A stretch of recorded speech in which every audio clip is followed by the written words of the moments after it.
អ្វីដែលតែងតែគិតពងប្រាថ្នា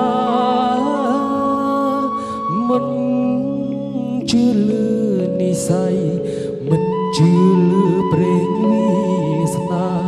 តែពេលនេះទើបដឹងថាជាការពិត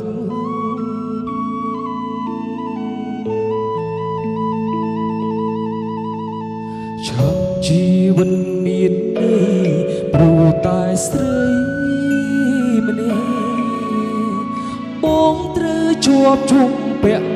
ក្តីស្នេហាដកចិត្តមិន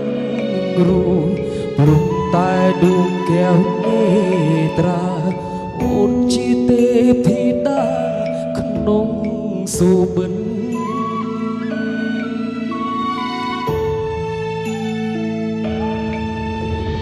សូមរកទេពអប្សរមិនល្អដូចអូនឡើយស្នាមញញឹមត្រានត្រោយ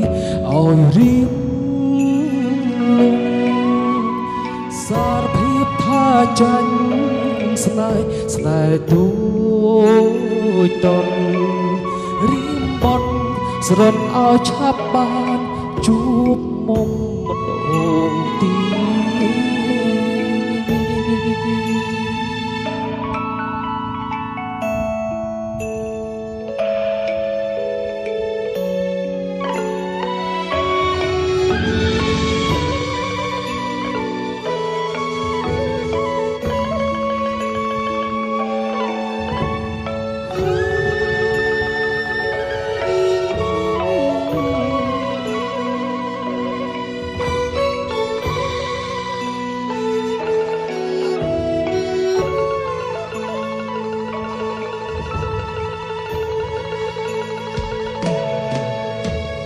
ឆាប់ជីវិតមានន័យ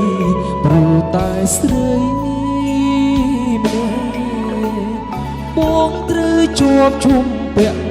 ក្តីស្នេហាបងចិត្តមិនរួចព្រោះតែដួងកែវនេត្រាអូនជាទេពធីតាក្នុងសុបិន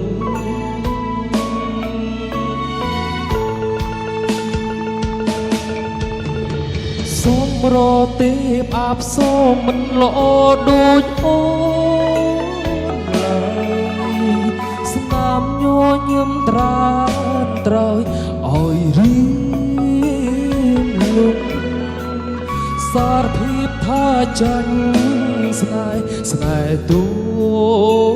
ចតនរៀមបន់ស្រន់ឲ្យឆាប់បានជួបមុំម្ដងទៀត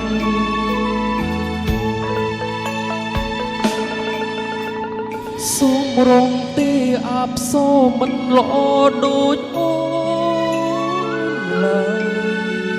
ស្នាមញញឹមត្រានត្រោយឲ្យរៀបលំសារភាពថាចាញ់ស្នេហ៍ទូចតនរៀបបន់ស្រន់ឲ្យឆាប់បានជួបមុំម្ដងទៀត